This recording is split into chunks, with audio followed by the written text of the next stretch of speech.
I love the culture there. One thing that stood out to me about the Botswana people is that they are an incredibly happy people. They are very welcoming and open. They're so happy. They have a lot of struggles. There is a huge poverty problem. There are a lot of people who are barely scraping by, but they're happy. They're welcoming. They are a quiet people until you get them into like family gatherings or social situations. And once you do that, they are so loud and so fun. If you ever have the opportunity to go to a wedding, do it. It is so much fun. They dance and sing. I don't know how it happens, but it seems like everyone there is an incredible singer. And everyone is an incredible dancer. And they just love to dance and sing in social settings. And for any occasion that they can find.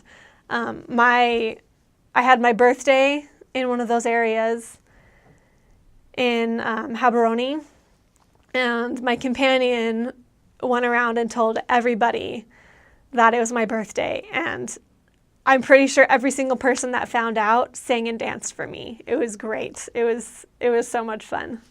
Some holidays that are different from ours, they have, obviously it's different from us, is their Independence Day, and people go crazy for their Independence Day, which is at the beginning of October.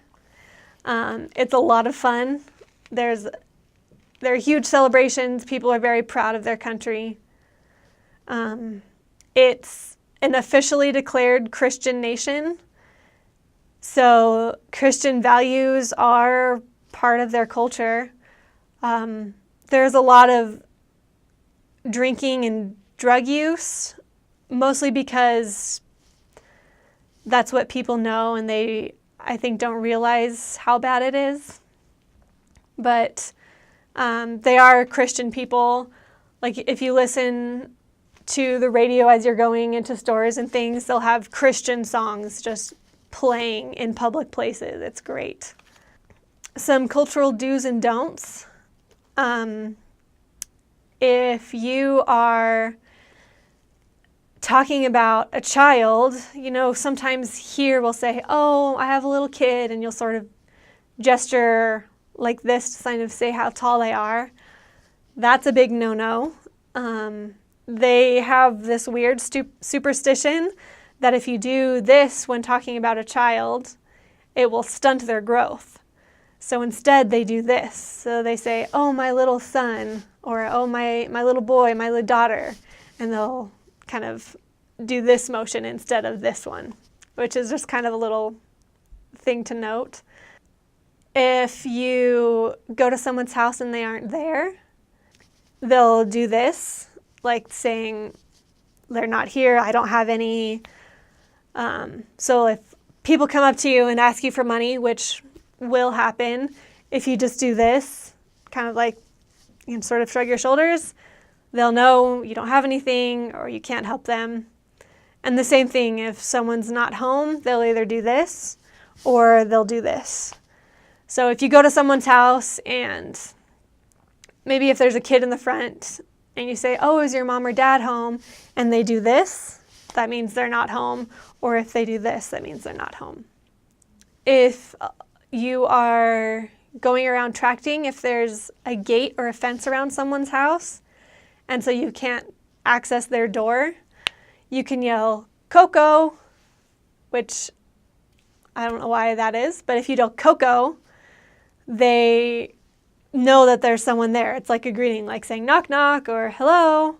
You say Coco, and someone will come out to greet you. So that's another kind of fun thing about their culture. And also just if you're knocking on someone's door, you can say that just to sort of announce that you've arrived. there are a lot of just little quirky things like that you'll pick up as you're serving that are just really fun things to get used to.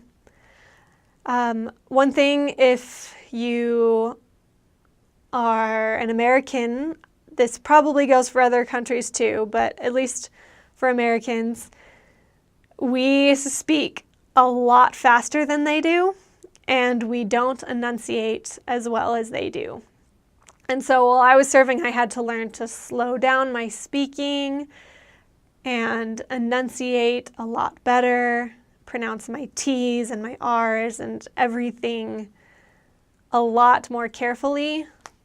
Otherwise, they had no idea what I was saying. Yeah, they're just a fun people. They're not hard to love, and they're very hard to leave. So be prepared for that as you go home.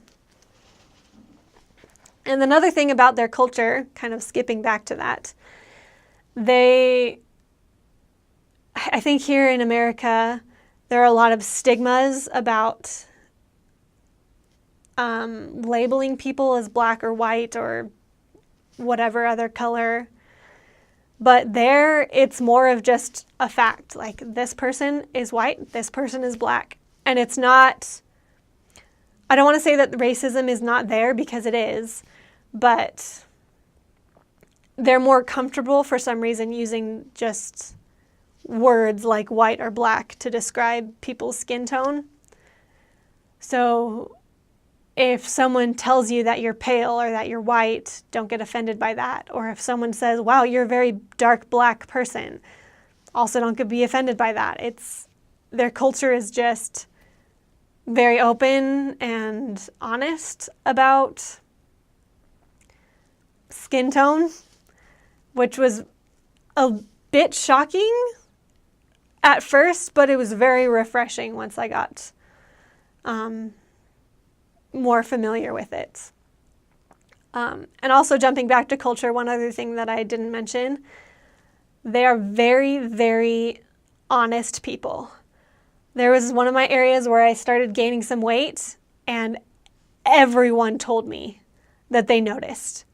And it's not rude for them. It's telling someone that they've gotten bigger is not rude for them. So if you have acne, or if you gain weight, or if you lose weight, or if you're just really tall compared to your companion, or just anything about your appearance, do not be offended when they mention it, because it's not meant to be offensive. There was a sister that I served with who had a lot of freckles, and everyone told her that she had a disease. And it wasn't that they were being mean. They were just honestly concerned for her well-being, and they wanted to let her know that she had a disease. And it's not offensive. And so if someone tells you something that sounds offensive, it's honestly, they're just being honest with you. And so just try to not take it to heart. One of my favorite things about my mission was just interacting with the children there. There are children everywhere. They just roam the streets. Parenting there is a lot more relaxed than it is here. Parents, from the time their kids are very, very small, let their kids just sort of roam around. And so you'll interact with a lot of children. And that's one of my favorite things. I remember going to a house one time to teach this woman, and all of the neighborhood kids were there. And there was one who was fascinated for some reason by our name tags. And so I took my name tag off and let this kid play with it. And he ran off with it. So I chased after him and got my name tag. And when I found him, he had somehow fit the entire thing into his mouth, which, looking back, is pretty gross, but at the time was just hilarious. So the kids are really funny. If you are white, they will call you makoa, which is just how they say like a pale-skinned person. But it's also just foreigner. So if you're walking down the streets and children are shouting, Makoa, Makoa, they're just very surprised to see a white person there or a person of any other color but black. So as far as the do's and the don'ts of the culture, a lot of the people, they are very accepting to us. And they're understanding that we don't know their culture very well. But I've heard of an incident where an elder who is left-handed went to grab the food that they call bap. He grabbed it with his left hand, and the gogo, gogo means the older woman, she was really offended at first. She was thinking, why is he doing this? Why is he grabbing food with the left hand? It's very insulting to them because all of them, if not all of them, but most of them, are right-handed, and so it's just what they're used to seeing. They're used to seeing us grab food with the right hand. And this elder who grabbed it with the left hand, his companion had to explain and say, I'm sorry, Gogo. He doesn't know. He's new here. And so if you are left-handed, just be sure to let the people know. Say, I'm not meaning to offend, but I'm left-handed.